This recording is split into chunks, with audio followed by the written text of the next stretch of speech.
Yellow yellow जल्दी लो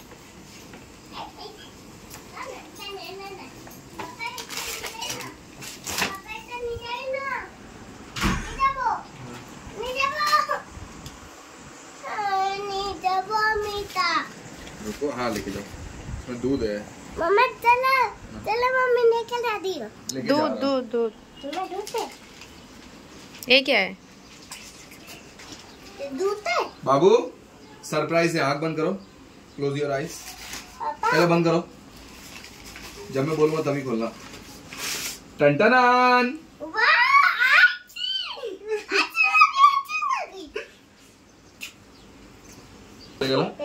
আমি দই খাবো এটা দই पापा এটা दूध আছে তো তুমি কি বলতে চাইছো আমি আইসক্রিমটা খাবো না पापा पापा এটা क्या कर रहे हो बेटा এই তো মানুষ কুঁড়ে হলে কি হয় বলো তো এই এমনই হয় সকালবেলা উঠে না ব্রেকফাস্ট করার আজকে কিচ্ছু ছিল না না দুধ না ডিম না ব্রেড না আটা কিচ্ছু নেই বাড়িতে সেই জন্য ওকে বললাম ব্রেকফাস্ট আজকে কিচ্ছু নেই তো কি খাওয়া যাবে আমি দোকানে যেতে বললাম ও দোকানে গেল না বাড়িতে বসে বসে ব্লিঙ্কিটে অর্ডার করেছিল তবে আমরা ব্লিঙ্কিটে খুব সামান কিনিই না এখন এই তবে ফার্স্ট টাইম কিনলাম কারণ ওতে একটু দাম বেশি নেই বিকজ ঘরের নিচে যেহেতু আমাদের দোকান আছে সেই জন্য আমি নিচে থেকেই নিয়ে চলে এসি তো এখান থেকে ওসব এগুলো অর্ডার করেছে আমার তো মনে হচ্ছে দাম বেশি নিয়েছে অ্যাকচুয়ালি কি হয়েছে জানো তো আমি দোকানে সামান কিনতে গেলে কোনো জিনিসের না দাম জিজ্ঞাসা করা হয় না সেই কারণে আমার কোনো আইডিয়া নেই তো আমি ভেবেছি দোকানে দাম জিজ্ঞেস করে আমি আগে আইডিয়া করব তারপর এখান থেকে নেবো তো এই যে ডিমের খাপগুলো এগুলো কিন্তু আমি ফার্স্ট মতলব মুম্বাই এই আমি দেখলাম কারণ এখানে না সেই প্লাস্টিকের এমন খাপ থাকে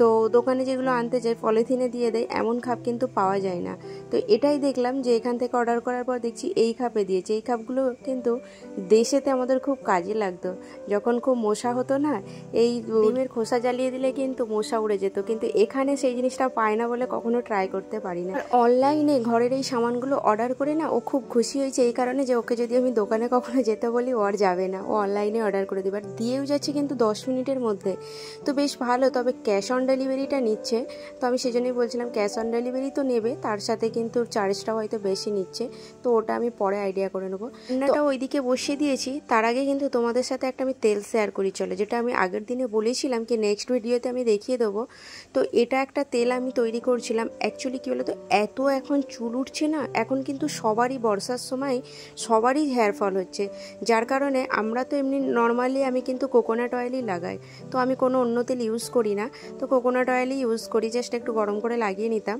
তো আজকে আমি ভাবলাম তো কোকোনাট অয়েল তো এমনি ইউজ করছি তার সাথে কিন্তু এই সব জিনিসগুলো আমি অ্যাড করি তো আমি এখানে মেথি কালোজিরা আদা পেঁয়াজ আর নারকেল তেল তার সাথে কিন্তু আমাদের গাছের অ্যালোভেরা জেল ছিল গাছের কারি পাতা ছিল অ্যালোভেরা জেল বলছি না অ্যালোভেরা পাতা কারি পাতা এই দুটোই ছিল তো দুটোকেও আমি অ্যাড করছি এর সাথে তো এগুলোকে সব কিন্তু দেখো আদাটা মেথি আর জিরা এই তিনটেকে আমি ভালোভাবে কিন্তু পিষে নেবো ভালোভাবে বলতে কি একটু যেন ম্যাশ হয়ে তেল আমি নিয়ে নিয়েছি 1 কাপ এবার আমি কিন্তু 2 কাপ তেল দিয়েছিলাম 1 কাপ দিইনি কারণ আমি দেখছি এগুলো কিন্তু সবই একটু বেশি হয়ে গেছে তো 1 কাপ তেলটা কম হয়ে যাবে সেই জন্য আমি আর 1 কাপ তেল অ্যাড করলাম তো দেখো তেলটাতে আমি কিন্তু সবগুলো দিয়ে দিচ্ছি দিয়ে এটাকে কিন্তু 10 মিনিটের মতো একদম মিডিয়াম ফ্লেমে এটাকে ফোটাতে হবে তো একদম না কালো হয়ে যায় পুড়ে না যায় পুড়ে গেলে কিন্তু এর কোনো কাজ হবে না কারণ এটা একটু 10 মিনিটের মতো একদম মিডিয়াম ফ্লেমে যদি আমি গরম করে নিই ফুটিয়ে নিই তো এর কালারটা জাস্ট চেঞ্জ হবে আমাকে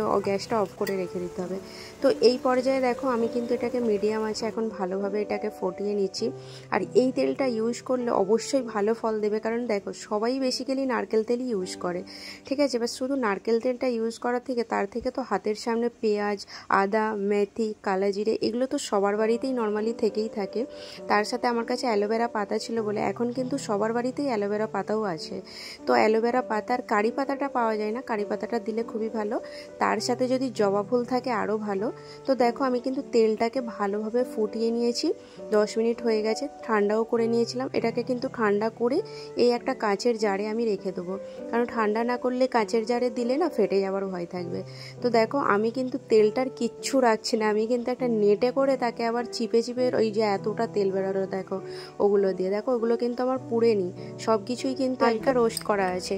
এবার এই পর্যায়ে কিন্তু আমি একটা পেঁয়াজ না এতে ডুমো ডুমো করে কেটে এই তেলের ভিতরে দিয়ে দিচ্ছি। এই তেলটা এখন আমি রোদে রেখে দেবো 2 দিনের মতো, মানে আমি কিন্তু এখনও আমার তেলটা রোদে দেওয়া আছে, আমি যখন ইউজ করি তুলে নিয়ে এসে আবার কিন্তু রোদে রেখে দিই। তো তোমরাও এমন করেই রাখবে। তো আমি এই যে আমার ব্যালকনিতে গাছের গোড়ায় রেখে দিচ্ছিলাম, তো এখানে আমার ফের রাখতেও না ভয় করছে যদি পড়ে ভেঙে যায়, সেই জন্য আমি এই যে ফুলের টবের গোড়ায় বসিয়ে দিয়েছি, রোদটা এখানে পড়ে তো ভাবলাম এখানেই রাখা থাক। এই তেলটা কিন্তু আমি সপ্তাহে 3 বার ইউজ করব। তো রাত্রিবেলা ঘুমানোর 2 ঘন্টা আগে দিয়ে রেখে দিলে ভালো, সকালবেলা শ্যাম্পু করে নেব। আর না হলে যদি না রাত্রে দিয়ে রাখতে পারো, সকালবেলা কিন্তু দিয়ে দিলে ওই 2-3 ঘন্টা রেখে দুপুরবেলা শ্যাম্পু করতে হবে। তো তেলটা আমি তো বলবো খুবই উপকারী একটা তেল, কারণ আমি নিজে ইউজ করছি, তার সাথে একটু ফলও পেয়েছি, যে হেয়ার ফলটা আমার একটু দেখছি কমেছে। তো তারপর কিন্তু আমি চলে এসেছি এখানে রান্না করতে। আজকে কিন্তু রান্নার কিচ্ছু ছিল না, তো সেই কারণে জাস্ট ডাল ফ্রাই করার জন্য ডালটা বসিয়ে দিয়েছি। আর এখানে কিছুটা মাংস ছিল জানো তো, আমি এই মাংসটা ইচ্ছা করেই রেখেছিলাম 4-5টা পিস, আর তার সাথে কিছুটা কালিজি ছিল। তো ওইগুলোকে একসাথে না আলু দিয়ে ফ্রাই করছি। এই ফ্রাইটা কিন্তু আলু দিয়ে দারুণ লাগে খেতে। আর এখানে ডালটাও আমি বয়েল করে নিয়েছি। এবার কিন্তু ডালটাকে ভালো করে ঘেটে এতে লবণ দিয়ে আমি ফুটিয়ে নেব, তার উপরে কিন্তু তরকারি দিয়ে দেবো। আর এই ডাল ফ্রাইটা কিন্তু আমার এত পছন্দের, শুধু আমার না, এটা রাজার বিশেষ করে পছন্দ, তো সেই জন্য আমারও পছন্দের হয়ে গেছে। কিন্তু সত্যি ডাল ফ্রাইটা খেতে খুব ভালো লাগে। আর এখানে প্রায় আমার মাংসটা ফ্রাই হয়ে গেছে, আর ডালটাও আমি তরকা দিয়ে দিয়েছি। এবার কিন্তু স্নান করে নেবো, তার আগে ঘরটা এখানে ঝাড়ু দিয়ে দিচ্ছি। ঘরটা ঝাড়ু দিয়ে তারপর কয়েকটা বাসন আছে ধোয়াধুয়ি করে স্নান করে নেবো। তো দেখো কোনোদিনও না আমার সাথে এমন হয়নি কি বাড়িতে আজকে রান্নার কিছু নেই, কারণ রান্নার কিছু নেই এই কারণে ও তো ছিল না বাড়িতে, ও যখন চলে গিয়েছিল আমি তো 1 সপ্তাহের মতো বাজারে যেতে পেরেছিলাম না, বাজার করা হয়েছিল না। ওই দিদিদের সাথেই গিয়েছিলাম, 2-1টা সবজি নিয়ে আসলাম। তারপর কিন্তু বাজার হয়েছিল না বলে সেই জন্য রান্নাটার মানে আজকে একটু প্রবলেম হলো। তো সেই জন্য ও আজকে বাড়িতে তো আছে, আজকে যা বাজার করার বাজার করে নিয়ে আসবো। বুদ্ধি খাটিয়ে কাজ করলে কিন্তু সবটাই করা যায়। দেখো আমি যদি না ওই মাংসের টুকরোগুলো তুলে রাখতাম তাহলে হয়তো আজকে আমারও অনেক অসুবিধা হয়ে যেত রান্নার, কারণ ওইগুলো না আমি ইচ্ছা করেই রেখেছিলাম, কারণ একটু মাংস দেখছি বেশি ছিল এবারে, সেজন্য ভাবলাম 4-6টা তুলে রাখি, এটাকে একটু আলু দিয়ে ফ্রাই করবো। তার সাথে কিন্তু কলেজিটাও ছিল, আলু আর কলেজি না ফ্রাই করলে বেশ ভালো লাগে। তাতে কিন্তু ওই শুকনো লঙ্কা বেশি করে, পেঁয়াজ বেশি করে, গোটা রসুন এগুলো দিতে হবে, না হলে কিন্তু ভালো অতটা লাগবে না। আমি দেখো সব কিছু দিয়ে করেছি বলে এত ভালো লাগছিল। আর ও বলছিল ভাগ্যিস কিন্তু সবজি ছিল না, হলে তুমি কিন্তু রান্নাটা এত সুন্দর করতে না।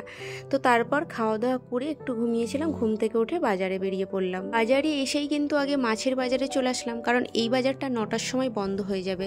তো সেই জন্য আগে মাছ নিয়ে নিলাম। আর মাছ কিন্তু এখানে 2 রকম মাছ দেখতে পেয়েছি, যেটা আমাদের দুজনেরই খুব পছন্দের। তো সেই জন্য 2 রকমেরই মাছ নিয়ে নিলাম। সাপ্তাহিক বাজারটা যেহেতু আমি এখন করে নিচ্ছি, কারণ 1 সপ্তাহ মাছের বাজারে আসা যাবে না। ওই যে বললাম 9টায় বন্ধ হয়ে যায়, 9টায় বন্ধ হয়ে গেলে কিন্তু সেই জন্য তো অফিস থেকে 9টার সময় আসে না, সে কারণে আমি 1 সপ্তাহ পুরো বাজারটা আমাকে এইভাবেই করে রাখতে হয়। আজকে দেখলাম মাছের দামও একটু কম আছে, কিছুদিন আগে কিন্তু খুব মাছের দাম ছিল। আজকে না মারাঠিদের কিছু ফেস্টিভ্যাল আছে হয়তো, সেই কারণে দেখছি মাছও অনেক বাজারে আর দামটাও কম। ওই 100 টাকায় আমাকে পুরো লোটে মাছগুলো দিল, আর 250 টাকা নিয়েছিল কিন্তু পাপলেট মাছগুলো। তো তারপর কিন্তু ওটা নিয়ে কিছু বাজার করে নিয়েছিলাম। আর আজকে বাজারে দেখতে পেলাম পাট শাক, পাট শাকটা কিন্তু খুব ভালো লাগে। তো ওই বাজারটাতে গেলেই কিন্তু পাট শাকটা পাই, তাছাড়া কিন্তু আমাদের এই সাইডে কিন্তু পাই না। তো এখানে তারপর বাজার টাজার করে নিয়ে চলে আসলাম ফ্রুট নিতে কিছু। তো ওই যে সাপ্তাহিক বাজারগুলো করে নিচ্ছি, এই ফ্রুট মাছ এগুলো কিন্তু সপ্তাহের জন্যই সব কিছু নিয়ে নিই, সবজিটাও নিয়ে নিই, তার মাঝে যদি কিছু দরকার হয় তাহলে কিন্তু বাজারে যাই।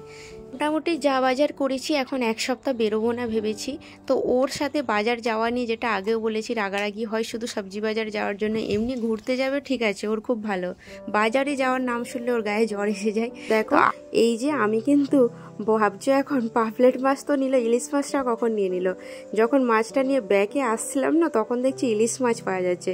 এবার আমি তো ইলিশ মাছ দেখতে পেয়েছি, সেটা নেবো না, তার উপরে ফের দেখছিলাম এগুলো কিন্তু ইলিশ মাছের গন্ধও ছাড়ছে। দেখো আমি শুকে শুকে দেখছিলাম যে দেখি এটা সত্যি এটা ইলিশ আছে নাকি, কারণ এখন ইলিশ না পেয়ে তো অনেক রকমের বলছে মাছ বিক্রি হচ্ছে। তো যেটা দেখলাম তবে এটা কিন্তু ইলিশ মাছেরই গন্ধ হচ্ছে।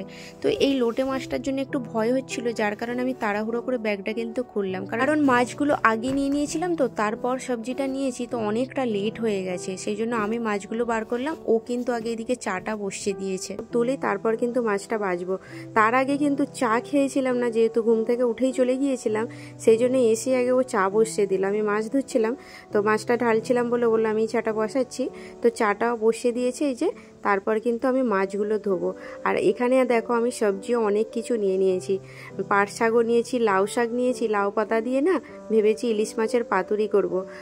বাইরে চলে এসেছিলাম, ফের আমি ব্যাগে লাউ শাক নিতে গেছি। আর এই ঝিঙ্গেটা দেখো এত বড় ছিল, 3টে ঝিঙ্গে 1 কিলো হয়েছে।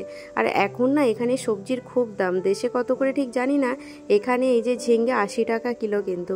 তো যাক, এখন কিন্তু চাটা খেয়ে নিই, এরপরে মাছ টাছগুলো বাজবো। আর তোমরা আর কি করবে, তোমরা আমার চ্যানেলটিকে সাবস্ক্রাইব করে নাও। দেখা হচ্ছে কিন্তু নেক্সট উইকের মতো এখানেই। টাটা, আল্লাহ হাফেজ, ভালো থেকো সবাই।